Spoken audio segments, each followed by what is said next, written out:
At the time of recording this video, we are in the second round of the NBA playoffs, and thus 8 first-round teams are out of the race in regards to putting a banner up in their stadium this season. These knocked out teams include the Milwaukee Bucks, Cleveland Cavaliers, Brooklyn Nets, Atlanta Hawks, Minnesota Timberwolves, Los Angeles Clippers, Sacramento Kings, and Memphis Grizzlies. In this video, I'm going to rank these teams' futures from dimmest to brightest. Now let me be clear, this is not a power ranking of their current talent level. This rank will factor a number of things from their ceiling to their age, and most importantly, the direction I think the team is heading. And I won't just be ranking their immediate future. I really want to showcase where I think each team could be heading towards within the next 3+ seasons. Have you ever Googled yourself or even one of your favorite players and found out personal information exposed on public listing sites? It feels like an opponent's fast break that you just can't stop, right? Well, in basketball terms, the best way to stop a fast break is with a great chase down block. Now, in virtual terms, the best way to protect yourself is with today's sponsor, Aura, security and protection by your side. Data brokers are making a fortune selling your personal information to robocallers, spammers, and others who want to learn more about you, like where you live and what you like to buy. Aura can defend your personal information and submit opt-out requests on your behalf to data brokers who are legally required to remove your information if you ask them to. Aura makes this process super easy, simple, and effective. The protection doesn't stop there. With Aura, you get top-notch protection against cyber attacks, including malware, phishing scams, and identity theft. This app's advanced AI technology helps you detect and block malicious websites, emails, and messages in real time. I've been using the Aura app myself, and it's a great way to manage everything on the go with your mobile phone. Aura is also accessible on your laptop or desktop, and for mobile devices, you could get it through the Google Play Store or the App Store. Aura even provides a VPN that encrypts your internet traffic and keeps your online activities anonymous. Plus, with Aura's password manager, you can secure all your passwords in one safe place and make sure that your passwords are strong, unique, and secure throughout all your online accounts. It's real easy to set up, and you don't have to download several different apps to get all these great tools like parental controls, antivirus, VPN, password management, identity theft insurance, and more. You get everything in one affordable price on one great app. Go to my sponsor, that's aura.com/reboundrewind, to get a 14-day free trial and find out if maybe your personal information has been leaked to the public. Start protecting yourself today. Thanks to Aura for sponsoring this video. In 8th place, I'm going with the only team that got swept in the first round, and that's the Brooklyn Nets. And if I'm going to be brutally honest, if this current Nets roster was the roster that they had for the full season, I don't think the Nets even make the playoffs. This Nets roster was riding off the wins that Kyrie Irving and Kevin Durant worked to give them, and thus I think it's back to years of mediocrity for this Brooklyn team. Mikal Bridges is a very underrated player, and if he's going to be the Nets' go-to guy, then I do think he's talented enough to be an all-star. I'm not sure he can win a championship as the team's best player on your team, but he's got potential to do great things, there's no denying that. With that being said though, this is like a 35 to 40-ish win team that makes the playoffs and not much else as they're currently constructed. Now, the Nets did get 4 first-round picks and a 2028 draft swap when they gave up KD, but this means that even if these picks end up being used to pick great players, said great players need at least a few seasons to develop and grow, meaning the Nets' future for the next 3+ seasons will look like mediocre playoff exits at best, or a full-on rebuild mode if they really try to draft then develop the next generational talent. The Nets' very long-term future could end up being super great. Their immediate future looks mediocre, but as far as their next 3 to 5 seasons look, this again is mediocre at best, rebuild at worst type scenario for this Brooklyn team, at least the way I see it. In 7th place, we have the Clippers. The Clippers are a team that have an amazing on-paper roster, but this isn't a 2K game or even an NBA Live video game. In real life, players get hurt, and this causes problems. Next season will technically be Kawhi Leonard's and Paul George's 5th year with the Clippers. How many times are we going to sit around and say, well, this year they weren't healthy, but next year this team will be scary? Because we've been saying it for the past 4 years, and these guys aren't getting any younger. Paul George is 33, and Leonard is 31, soon to be 32, come June. I'm not saying these two are past their primes officially, but I do think we might have seen the peak prime of both these players, and said peak prime was in the past. Kawhi becomes a free agent at the soonest 2024, and George becomes one at the soonest 2025. Will this team magically become healthy and win a ring within 2 years? It's possible, but not probable. But I will say that if anyone can spontaneously win a ring in 1 year, it's Kawhi Leonard. He proved that with the Raptors. One major thing to note though, the Clippers have the second highest payroll in the NBA, and they never came close to an NBA Finals so far.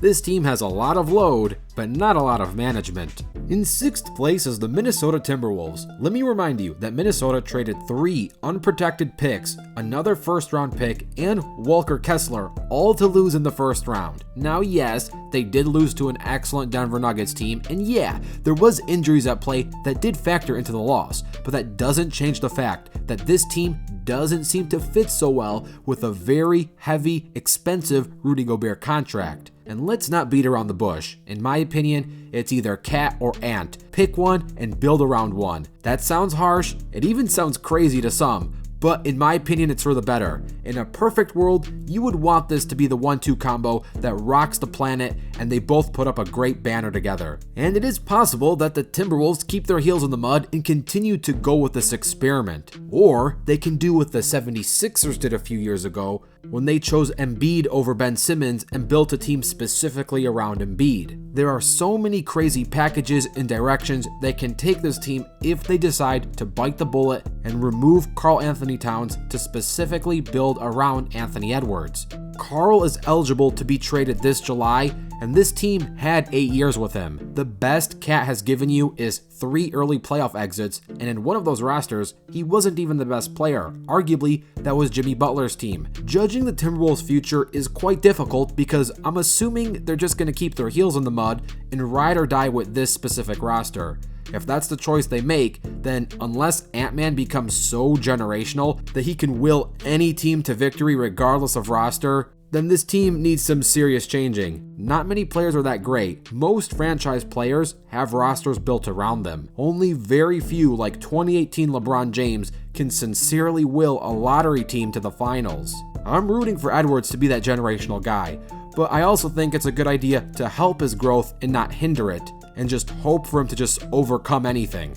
In 5th place, we have the Memphis Grizzlies. Now I know I sound crazy, putting the team that has one of, if not the best rising stars on the planet, a team that has already proven they can have one of, if not the best records in the NBA, and on some level you can say if Steven Adams wasn't injured, or if Ja didn't have a banged up hand, they could have done more damage in this postseason. Both those things might be true. If we are purely ranking immediate future or current talent level, no way the Grizzlies get ranked this low. But I don't think that fixes the underlying issue here for the grand scheme and overall outlook of this team. This team needs a leader that can walk the walk before talking the talk. They also need an offense that isn't predictable.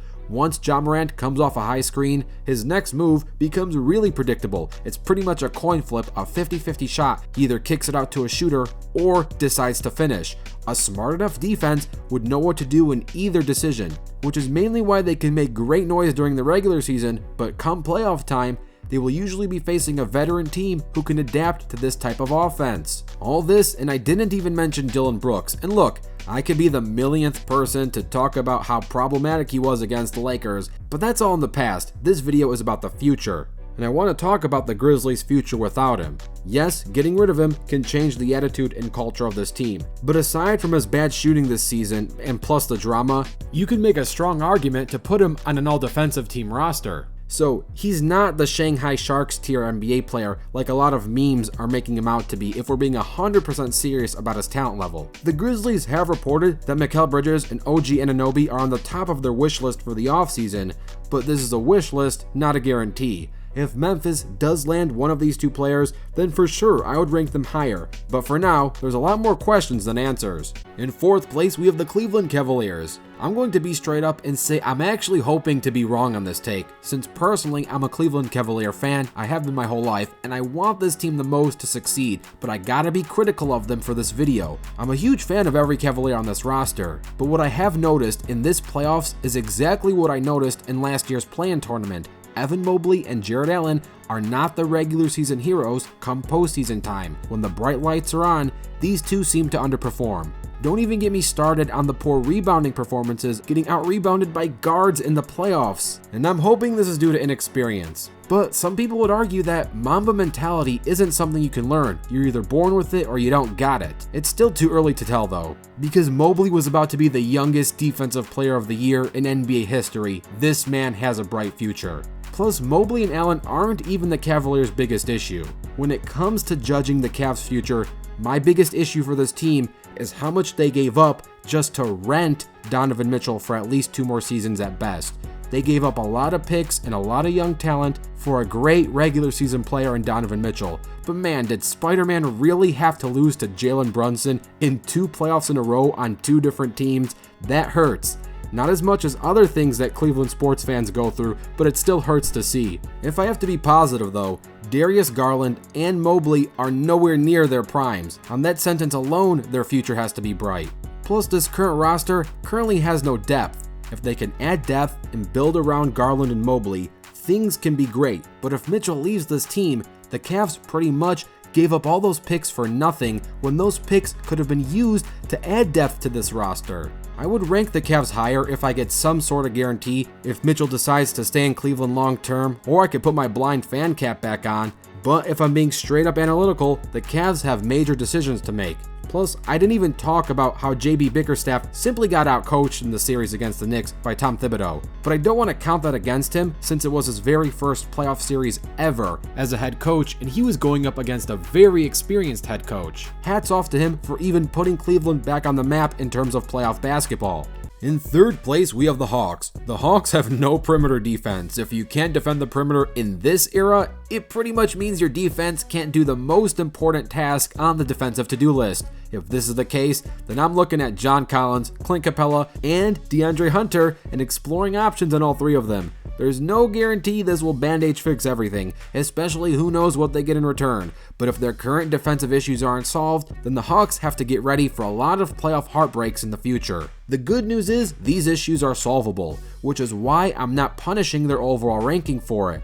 But if we're going to keep nagging about this, the biggest drawback is they did give up 3 first-rounders and Gallinari just for DeJounte Murray. So again, fixing these issues have to come from trades. Speaking of the Trae-Murray combo, I do think this is a great combo and that they're going to flourish in the future. What we saw this season is but a taste of what these two can do together.